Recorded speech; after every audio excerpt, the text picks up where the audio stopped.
Manipuri Wari Pambi Channel na tabiriba pumnamakpu amuh hana taramna oksari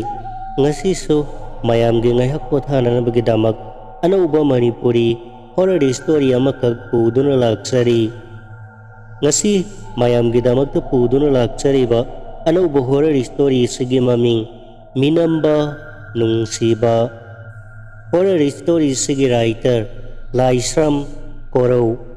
hujik taminarasi mayamge ngaihak pothananabagidamag puduna laksariba anauba horror story Minamba Nungsiba Prakash ki mapana Prakash ko piklingay hauna Dr. Oihangadawribani haiduna yamna kanna mahaki aningba asepa amagaloyna na masabu kanna semjara Prakash ki mamado Prakash na sahi ahumwagtang ngayingayda laikidabani mahanga laikidaba matamaduda Dr. Amagi minungsi yamna darkar oiki Dr. gi thaujal phangdana mama aduna hospital da yamna wana laikidaba matam adudagi Prakash ki mapana Prakash ko hayang chauraga miyam ki seba tahungani pikliba mahaki machanupabu soidana Dr. Oihangani haibagi asepa lining amagaloyna na machanupabu semjarakkibani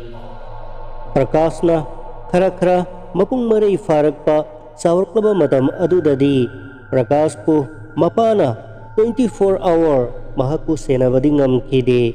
pakra yumbal haibaduni mama yaudana panba yumbal aduda Prakash ko mahaki khongthang khuding yengsinba haibado oithoglakte mahaki lamcha sajata ahongba kaya ama lakpa haurakhi mapana yum amuk hanna pandana machanupabu Dr. Oihangani haina asepa aningba amagaloyna na masabu semjarakkibagi mahayado nongmagi mapung pharaktrabada ningba kairaklabada masida ungduna depression naba horakhi asumna sahi khara haukre Prakashu ngasidi mapung maray faraba pakang masama haibado oire Prakash ki mapasu mahaki aningba apamba pumnamak kaikhrabada mahaki haksang amasung wakhal animak yamna sonba mi haibado oire Prakash ki mapana masanupagi aningba apambada karimata yelubasu taude haujikti mahak ahal su oisilakle masanupado yum pansinbirage mahaki mamu amathirage haiba wakhal khanba horaklami matamasida masanupa Prakash ti mahaki masung mamanabi kayaga punduna picnic satpa koiba satpa aduga photography tauba photograph lauba social media da thagatpa pumnamakado Prakash ki khwaidagi pamjaba punsigi mathel amagum lauri mahakna Nature Photography Club kauba amada yauduna mahaki mobile na shoot tauba nature gi fazaraba photo kaya thagatli aduga state ki oina pangthokpa photo exhibition kaya da saruk gyai mahaki career se tasengna fauba photographer ama oibaromda changsinkhre asumna lepalaitana senthariba punsigi iselda matamna kanabu sungairamdabana nongma hokhiba kanana su panarude kanana su khangaude ngasidi sahi taret mapung phana haujinkre sahi taret ki matungdani masanupabu piklingaidagi Dr. Oihangge haibagi asada hingjaramba Prakash ki mapasu taibung pan thadokre Prakashu ingaw-ngawna mapa laijaringai matamda mapagi ningba apamba karimata thunganba ngamkhide mapa laikhidraba matungda mahak yamna ningamlakhide punsigi ingaw-ngawna senthariba iseladuna kadaida tilugadawba mahak khangkhide matamaduda adubu ngaside mahak gyan kharadi lakle Prakash yum palaba misakni mapa lairingaida mahaki awat pa amata lairamdrabasu mapa laitraba matungdagidi mahak selgi mathau yamna taraklami couple life changlabani na mahak sentandaba yadre Mahakna khara haijahouba khangjahouba sinpham ama oina afauba photographer miyamna sakhanglaba photographer amadi oiba ngamle. Masi mangaire masina punsigi hinglanabagi lambel amasu oirakle. Makoigi laikai adu khaktagita natana arap arapa mafam kayadagisu Prakashta kol hekta laklami. Luhong khongdongba kayoi laikai thokdok wathok meeting gi birthday gi amadi tongan ba thodok khudingmakki photo kapnanabagidamak Prakashta order laklami. Asida sunatana film phawbagi photo kapnanabagidamak mangonda order laklami. Maduna senthok lambi ama oibata natana Prakashna mirak tinba fangba adudasu masada yamna nungaijaba faurami. Nongma nungthil ama Prakashta call ama laklami aduga location su hairaklami. Mafam aduda yumgi phangsal amagidamakta photo khara kapnanaba mangonda order tawraklami. Location su tharaklabanina Prakashna mahakna tharakleba location ado yengaduna mahakki bike ta mahakki photo kapnanaba camera na singba hapsillaga mahakki mobile da tharakleba location ado thi duna laklami. Makoigi yumdagi kilometer 5 mukki lam oigani. Mobile da tharakpa location ado yeng duna asum lakpada khara sikpa tingya oina tauba aduga yumsu kaya kungna tadaba mafam amada building amanba amakhak mahakna thengnare. Mafam ado yaubada Prakashna mangonda order tawrakleba call tawraklamba number aduda amuk call tawsinduna mahakna lakleba location ado chumbra haina hanglaklami. Mahakna changlebado asumba mafam ni hairaklabada yum aduda mahakki bike ado thaujilaklami. Amanba mi leinadaba manba asikpa mafam aduda leiriba amanba yum adugi manungda changlakpada Prakashta ado masado khirum lauba poklami. Mafam asidabu kari function leirigaba khanduna mahakna manung changsalakaba matungda amuk hanna call tawsalami. Call ado receive tawraba matungda mahakku yum adugi manungda changlaknanaba hairaklami. Prakashta panthadana yum manung aduda kari function tawribage haiduna prap changkhirami. Adubu hangdoktuna leiriba thong aduda prap changkhibada chaurba yum adugi manungda ihang-hangna sofa khara tharibado urami. Adubu midi amata uramde. Mataida mirangsu thang-thangna leiriba haklang aduda amanba photo kharasu mafam zadana thetli. Prakashta masado khirum lauramni yai hainaramde. Istiar mathakta prap kakalaktuna mathakki kasingda mayam pullibura khanduna karakpadadi mathakki kasing adusu thongdi loina hangdoki adubu midi kanamata leibagi makhol tade. Kamagi hangdoktuna leiba thong aduda mahakna changlakduna mi leibara yenge haiduna hek changlakpa matamdadi thariba sofa mathakta saru porang ama phamduna leirambado ubada mahak khangprek khangna makhada parap chenthaраklami. Aduga yum adudagi parap mapalda chenthoraklami. Mahak sauningba pakhatpa amaga loinana mangolda call tawrakhiba number aduda amuk hana dial tawsalami. Prakashna masado sauningba amadi kikhibaga ani pakhiduna dial tawrakliba number aduda sauna haijalami. Karino angang masara aibo karino nakoina tawribasibo mafam asida nakoina photo kapnanabagidamak aingonda order tawrakhibado mafam asibu boot bread ki laifamlo karino nakoina tawribasibo hairakpada yamna kanna nokladuna phone aduda nahak photographer ama natro adu oirabadi yum adugi manung amadi mapanda nahakna photo kapkadabani madugidamak nahakna lawningba sel aikoidagi lawbu yagani hairakpada Prakashta do sauningman khraduna oh aina onthokpa order amakhak contact lawruida asigumba chakhattaba uncivilized ki thabak matungda amuk hanna tawrakkanu hairaga mahakki phone ado switch off tawsille aduga yum adudagi mahakki bike ado amuk thauduna prap mahakki mayum tana halaklami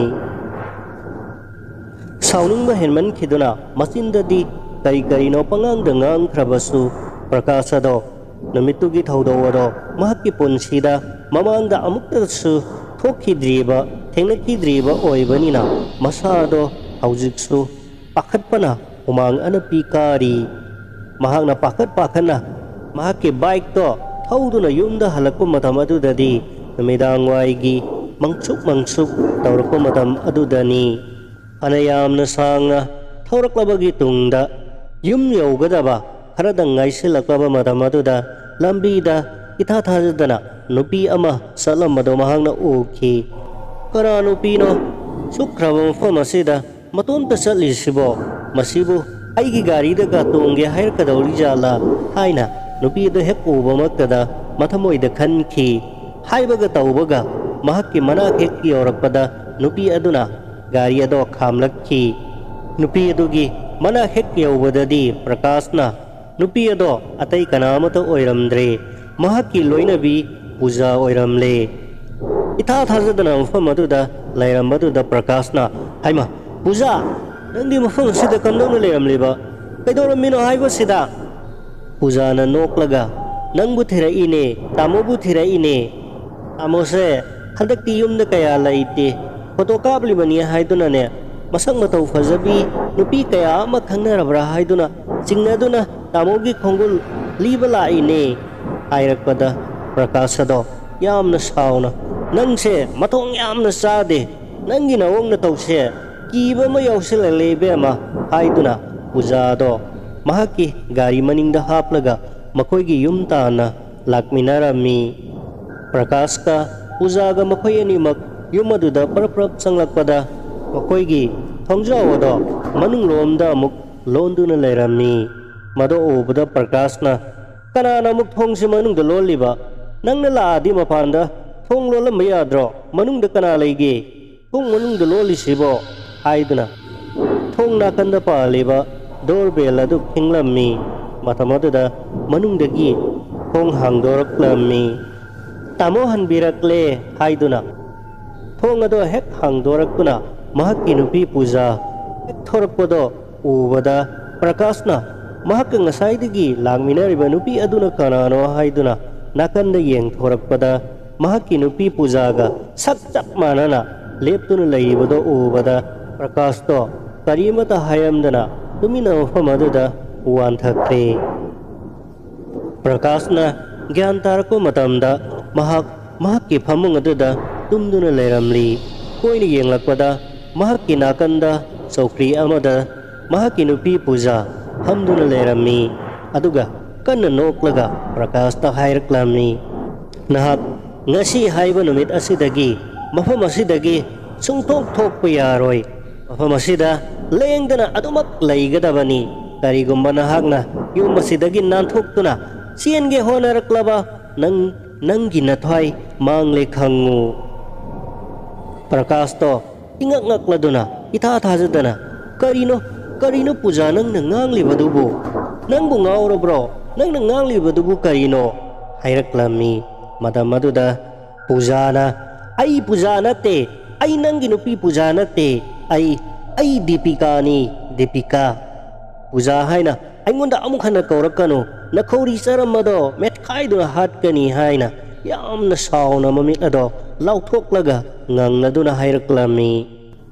wase hairamlaga nupi ado yamna sauna paraprap thokiduna mapanda thonglon silammi aduga mafam khangdana satkre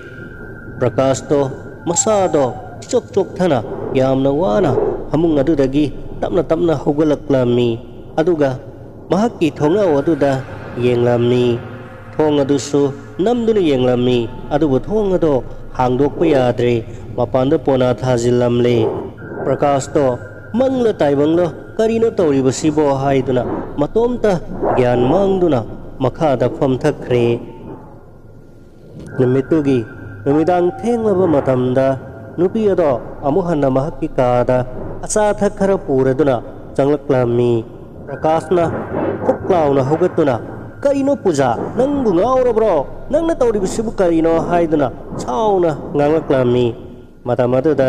ai puja nate hairedana karige engonda hanjin puja kauri bano haiduna nupi aduna amuk sauna haireklami uksu Prakashna karino nang na tawri badubo mawa mapuroi bada asumna kana tawna bage hairakpada kanagi ipuroi ba haiduna khumlakpaduda Prakash ado sauningman khraduna nupi aduda khopakna thage haiduna khut thangalaklammi adubo nupi aduna Prakash ki khut ado tap phakirami launam chauba minungsi khangdraba nangonda ai khut thaningde haiduna amuktang lauramlaga Prakash pu khangin ilakpada Prakash ado laimai aduda longna haitharaga aklangda yaisilami suk sapu kanna ilakpaduda Prakash to ngaklami mana khalami o aigi nupi pujana asum tauba khak oithokte mangonda karigumba sakti khara yaure mangonda phattaba lai sangduna sanaribra haibado Prakashna kanna chingnaraklami wa makha amu hanata dana Prakash to mahaki phamungda sangduna tumin tumkhre nupi adusu thokhiduna mapanda thong amuk lonselam le mahak su mafam khangdana amuk mangkhre nongan bagi usek waya khonglak bagi makol khara hek tarakpada Prakash to phok haugalaklammi aduga thong ado namduni yenglammi mapanda puna thajilambaduda hangdokpa yararoi haibado khangladuna mahaki ka aduda lairiba chiara do lauduna thongna odugi mengselado thugairammi aduga Prakash to thongna wadudagi chongthoktuna mahaki yumgi mapalda thokkirami adudagi Prakashna parap chelaktuna miyamna bud pret phattaba thawai tan thokpa ngamba ahaiba pandit ama kauruduna mahaki yum aduda amuk hanna lakminarami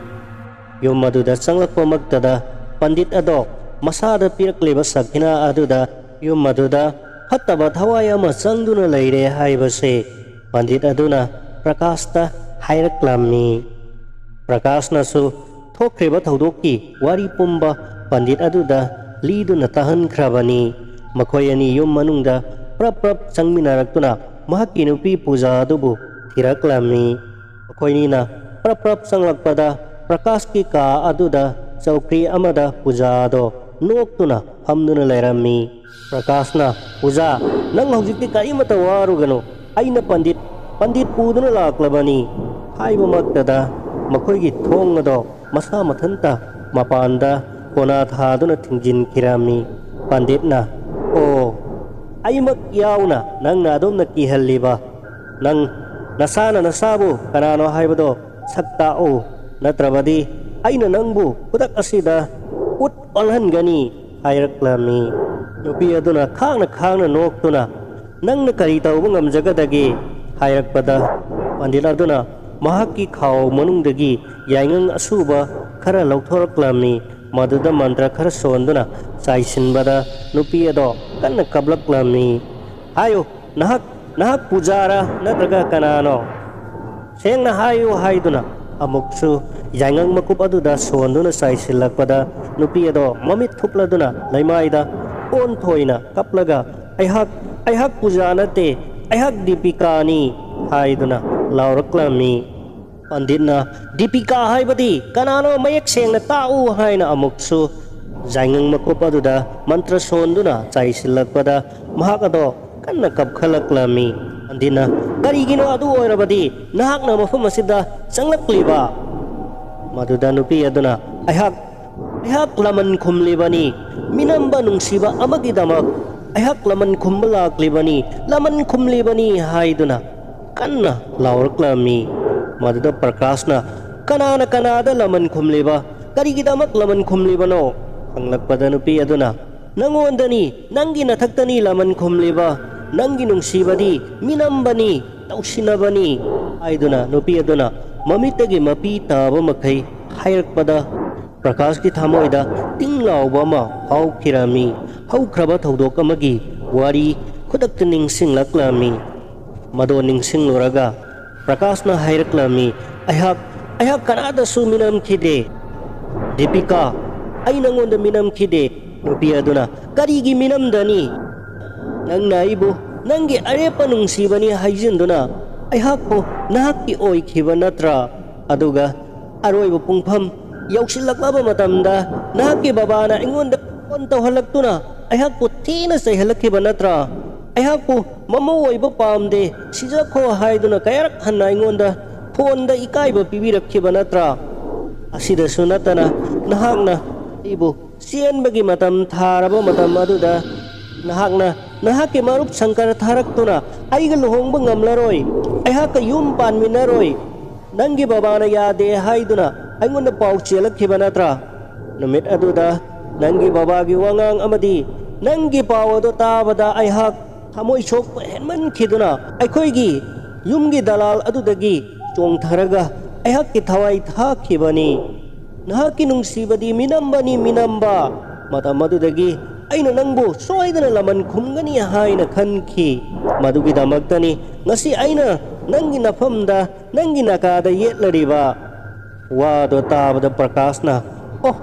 anthokna wakhal thelidiko Deepika nangna aigi wa machet amata sutadana nangna phirepado laukhibani. Ayhak lande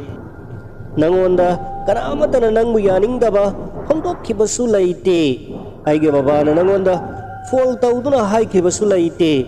Folado aigi babana tawkhibado atopa nupi amada tawkhibani nahakni haiduna khangduna ngangkhiba natte. Pumnamak ase atay kanamatana thoganba natte, aikhoigi marup sangkarna sanaba lila amaktani haibase nangdi khangkhidra male. Nupi aduna sauna pumnamakado minamba nangna ingonda haujiktada nanung litlaba matam asida haiba yarani khanduna panghai haijinbani, madugi praman bu leibra hayu. Praman leirabadi ingonda piyu haiduna. Nupi aduna kapna hairaklammi. Matam aduda Prakashna mahakki phone ado lauthorklami. Aduga mahakki marup sangkarbu makoigi yumda yamna thuna laktaba yade haina khudakta kaukhirami. Matam aduda nupi aduna amuk Prakashta hangaklami, hayu pumnamak ase sangkarna thoganmani haibadi nahakna karamna khanglibano.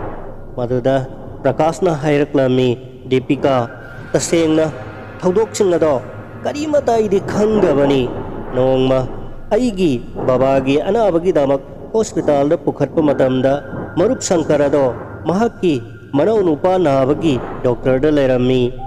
Mahakki manaunupagi i watnaba matamda blood bank dasu i phangdrabada tangai fadana i group chanaba thirakpada mapa charuduna aiga manarambadagi aina i piduna mahakki manaunupagi thawayado kankhibani. Matam aduda sangkarna mahakna mamang thakta soikhiba lankhiba khara leikhre haiduna wari pumba aingonda lirakhibani. Tasengbadi pumnamak ase mahakna nangbu tasengna nungsirubadagi thokhibani haina mahak masana aingonda wari pumnamak lithorakpani. Nang leikhidaba matam aduda aisu yamna kapkhi, aisu punsida yum amuk hana palaroi haina khankhi. Adubu nongmagi panggan sonjilaklaba babagi aningba ama aina thunganba ngamkhide. Masaibu piklingai matamdagi doktor oihanba aige babana pamlakhi, madu suningba thunganba ngamkhide. Adubu babana hinglingai aroiba mikup aduda mahakki mamu amatangdi uhallu haibaduda aina upai leitabadagi aigi wasak ado thugaiduna aina tangai phadana pujaga luhongkhibani. Matam adumaktada Prakashki marup sangkarsu yum aduda yausilaklami. Sangkar yauraklabada Prakashna marupna nongma hospital da Deepika ga ikoini kaina khibagi matangda libi khiba wari pumbado tasengna asumba makni haibado ngasi amukta mangda leiriba aigi nupi manba aduga mahakki hakchangda Deepika gi ningamdana sikhiba thawai aduna chongchenduna leire. Mangoda amuktadi sengdokpiyo marup pumnamak nangna soikhibani haibado hairakpamaktada sangkarna pujada munna yenglaga Deepika nahakki thawaina pendana ningamdana sikhiba adugidamak